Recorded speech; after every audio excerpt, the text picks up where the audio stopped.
না, আমি বলেছি স্থানীয় স্তরের নির্বাচনে কালীঘাট তৃণমূল বলুন আর ঋত তৃণমূল বলুন, দুপক্ষরই বেহাল অবস্থা, লোক পাবেন। আমি নন্দীগ্রাম নিয়ে কিছু বলিনি। নন্দীগ্রাম নিয়ে কি আপনাদের কিছু দ্বিধাদ্বন্দ্ব আছে নাকি?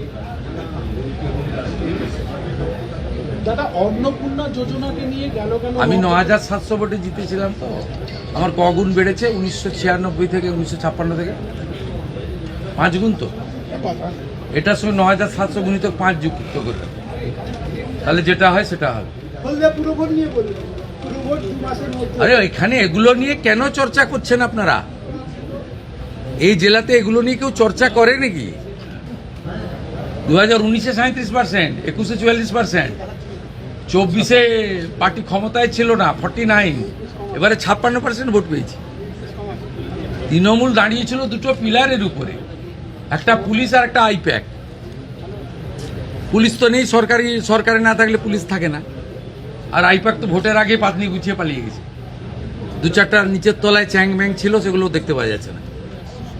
এরপরে কি দ্বিধাদ্বন্দ্ব আছেন কি? 70% ভোট বিজেপি পাবে। তোলাবাজি বন্ধ হয়ে গেছে, সিন্ডিকেট রাজ বন্ধ হয়ে গেছে, রাস্তায় হাত পাতার লোক নেই, রাজধানী নেই, মিথ্যা মামলা নেই।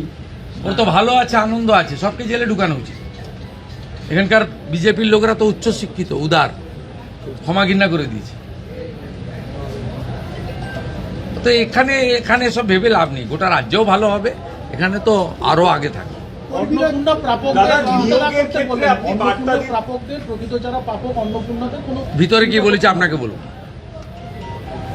কাউকে চিন্তা করার কোনো কারণ নেই। 500 টাকা লক্ষ্মী ভান্ডার দিতে গিয়ে 9 মাস লাগিয়ে দিয়েছিল। 1,20,00,000 লোককে তো 1.5 মাসে দিয়ে দিয়েছে। বাকি যারা যোগ্য তারা পাবেন, অযোগ্য থাকলে বেরিয়ে যাবেন। ভেরিফিকেশন 30-8 অবধি চলবে। প্রত্যেকটা বিধানসভায় গড়ে 35 থেকে 40,000 মহিলারা পেয়েছেন, তারা আমাদের ধন্যবাদ দিচ্ছেন। মোদিজির নামে জয়ধ্বনি হচ্ছে। বাকি যদি প্রয়োজন হয় আরও 2,000, 5,000, 7,000 প্রকৃত প্রাপক থেকে থাকেন, পাবেন। নিয়মের মধ্যে পাবেন, নিয়মের মধ্যে পাবেন। সরকারি অর্থনৈতিক স্কিমের প্রত্যেকটা জিনিসের নিয়ম থাকে। আপনার যদি জল জমি না থাকলে আপনি পিএম কিষাণ পাবেন না। তা আপনি যদি বলেন আমাকে পিএম কিষাণ দিতে হবে, প্রত্যেকটা জিনিসের নিয়ম থাকে। বিশ্বকর্মা যোজনা পেতে গেলে হাতের কাজ জানতে হয়। প্রত্যেকটা স্কিমের একটা নিয়ম রয়েছে। আয়ুষ্মান ভারত 70 বছর পেরিয়ে গেলে সবাই পাবেন। বাকিরা যারা এলিজেবল পাবেন, প্রায় 70% লোক কভার হয়ে যাচ্ছে। বাকি যে 30% কভার হচ্ছে না, তাদের জন্য মুখ্যমন্ত্রী স্বাস্থ্য বীমা চালু হবে, একই সঙ্গে চালু হবে।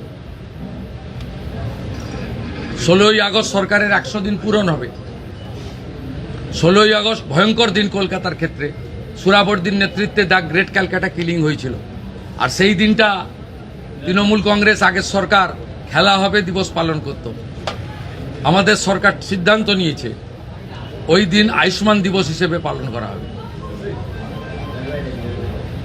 ওই দিনই জানতে পারবে। অতএব আপনাদের চিন্তা করার কোনো কারণ নেই। প্রায় তো তাড়াহুড়া করছেন, মাত্র 62 দিন বয়স হয়েছে। বিমানবন্দরের মসজিদের ক্ষেত্রে সিদ্দিকুল্লাহ চৌধুরী তিনি বলছেন যে কোনোভাবেই রাস্তায় নামবেন না, কোনো উনি কে? উনি এর আগে ওয়াকআপের সময় জাতীয় নিরাপত্তা, বিমানবন্দরের নিরাপত্তা অগ্রাধিকার পাবে। এর বাইরে মুখ্যমন্ত্রী কোনো কথা বলবে না।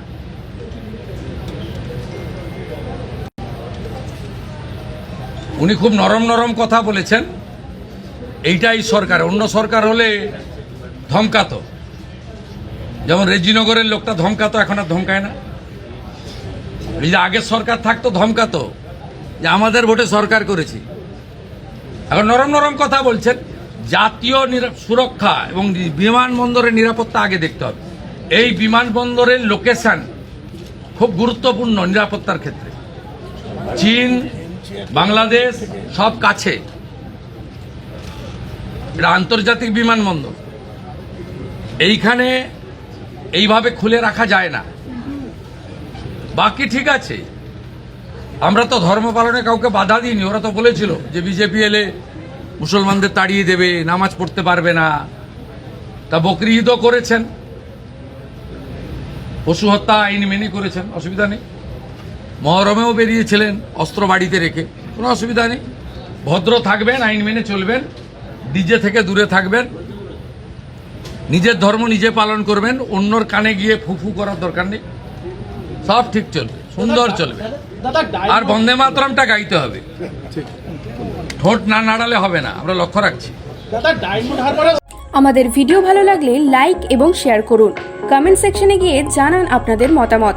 আরও ভিডিও পেতে আমাদের চ্যানেল সাবস্ক্রাইব করুন এবং প্রতি মুহূর্তে খবরের আপডেট পেতে প্রেস করুন বেল আইকন।